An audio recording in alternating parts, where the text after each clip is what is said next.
In 2018, PNB unearthed a scam with cheating of 10,000 crore rupees. PNB is public sector undertakings that works under the government of India. The criminals proven guilty were Nirav Modi and his maternal uncle Mehul Choksi. Nirav Modi is fugitive Indian businessman who was in the business of luxury diamond jewelry. He is the founder of Nirav Modi chain of diamond jewelry retail stores.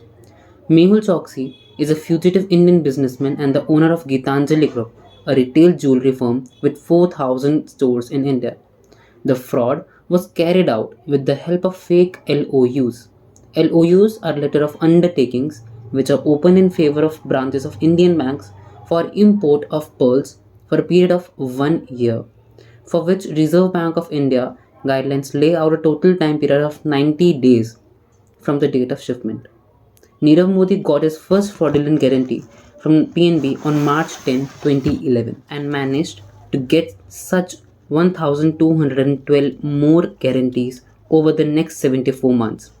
PNB workers misused the SWIFT network to transmit messages to Allahabad Bank and Axis Bank on fraud. SWIFT stands for the Society for Worldwide Interbank Financial Telecommunications. SWIFT is a global payment system which is used by around the world across 200 countries.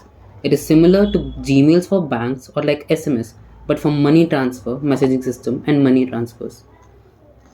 On January 29, 2018, PNB lodged FIR with CBI stating fraudulent LOUs worth rupees 2.8 billion rupees, that is around 280.7 crore rupees, that were first issued on 16th January.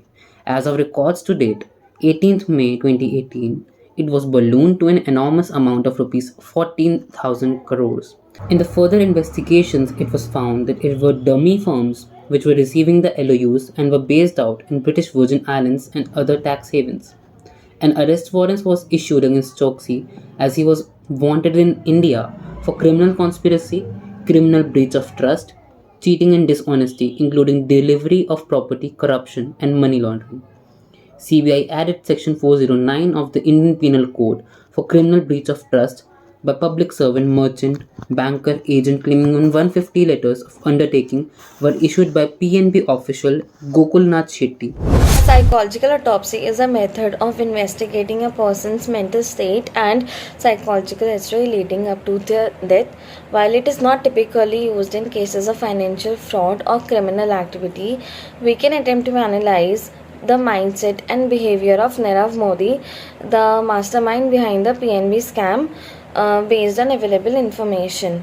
Nirav Modi was a successful diamond merchant and businessman who established a reputation for luxury jewelry and high-end fashion. However, he was also involved in a massive fraud scheme that involved fraudulent letters of credit issued by Punjab National Bank, causing a loss of over $2 billion.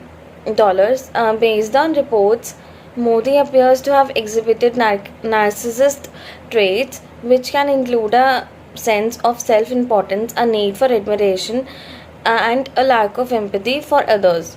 He used his wealth and status to project an image of success and sophistication, but it was ultimately revealed to be built on deception and fraud. Additionally, it is possible that Modi exhibited a sense of entitlement and a belief that he was above the law. He reportedly fled India before the scandal broke and was eventually arrested in the UK in 2019, where he fought extradition to India. It is also possible that Modi had an addiction to the high life that his wealth provided him. He spent large sums of money on luxury cars, private jets, and yachts. His lavish lifestyle may have led him to take increasingly risky actions to maintain his image and wealth, ultimately resulting in the fraud scheme.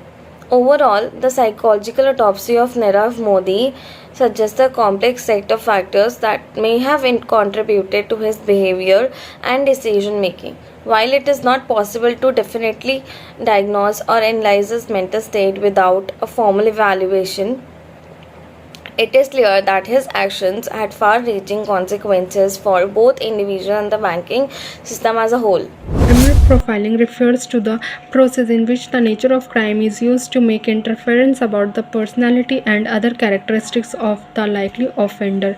And PNB scheme profile. The jeweler and designer Nirav Modi is on the Interpol's wanted list for criminal conspiracy, cheating and dishonesty, including delivery of property, corruption, money laundering since February 2018. He is married and he is 52 years old. He is a businessman and the owner of Firestar Diamond. Nirav Modi's wife Amy Modi and his brother Nishal Modi and his uncle Mehul Choksi and the director of Mehul Choksi firms and employees of PNB were also involved in this fraud. In March 2019, Nirav Modi was arrested in central London by UK authorities. PNB was essentially left holding bank guarantees worth in excess of 11,400 crore, which it has to pay a multitude of different parties, including the State Bank of India, Allahabad Bank, and Union Bank. The said payment were expected over the next few months. जब PNB scam हुआ नीरव मोदी के वजह से, तो PNB वालों को क्या impact पड़ा इससे, और मतलब जितने भी बैंक हैं इंडिया के उनमें क्या इम्पैक्ट पड़ा, तो इसके बारे में बताना चाहती हूँ मैं। तो उस time state bank of India, Allahabad bank of India, union bank, इन सबको बहुत दिक्कत हुई पेमेंट्स पूरी करने में. Furthermore, the banking sector, jewelry sector and the insurance sector were stunned with serious negative repercussions after the findings of the case were reported to public. जो भी बैंकिंग सेक्टर है, jewellery sector, share markets, insurance sector, इन सब में बहुत negative impact पड़ा. इनके repression level negative लो हो गया after the findings the case were report, जब ये केस पब्लिक में आया. Big question arose with regard to the credibility of public sector banks as a whole, and also the whether regulators like the RBI and SBI were performing their duties to the required standard. In response to all this, the Reserve Bank of India immediately banned bank from issuing guarantees in the forms of letters of undertakings. जो LUS use करके जो scam Nirav Modi ने किया था, तो जब RBI को ये चीज़ पता लगी, तो आरबीआई ने जो LOU अंडरटेकिंग लेटर जो होता है उसको पूरी तरह से बैन कर दिया, ताकि फ्यूचर में कोई भी मिसयूज इसका ना कर पाए.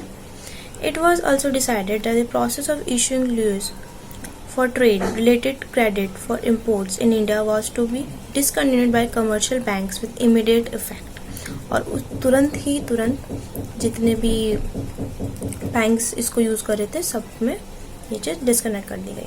The RBI had also directed banks to connect their core banking systems CBS to SWIFT, और RBI ने अपना बैंक्स को सबको SWIFT society for world wide interbank financial telecommunication से जोड़ दिया, ताकि कुछ भी प्रॉब्लम हो, कुछ भी इशू बढ़ी तो उसको प्रिवेंट कर पाए.